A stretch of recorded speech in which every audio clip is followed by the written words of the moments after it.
Good morning. It's Thursday. I want to talk to you about your attitude. I want to talk to you about my attitude.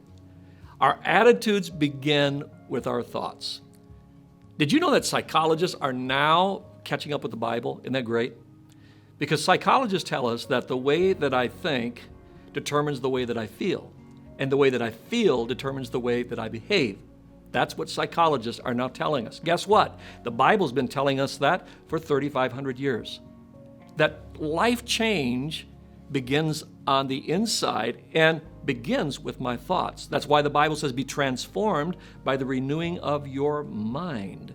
Because my thoughts are going to determine my feelings are going to determine my behavior. So whenever Lydia says to me, James, you have a sorry attitude today.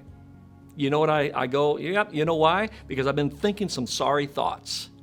So in order to change my attitude, to have an attitude of faith and hope and optimism, I've got to change my thoughts, because my thoughts are determining the way that I feel. God is adamant about us working on the heart. Jesus talked about the root and the fruit, right? He said, you'll know a tree by its fruit.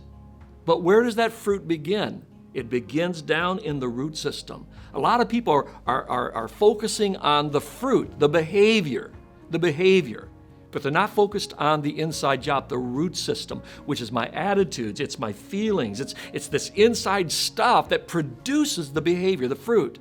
Ephesians 4:23 says there must be a spiritual renewal of thoughts and attitudes. I challenge you today, let God renew your spirit, your thoughts, and then the fruit will show up out here. You'll be a person of faith and hope and optimism, and you'll see miracles and breakthroughs, but it begins in the heart, in the mind. So let's guard our heart and our thoughts today. See you tomorrow.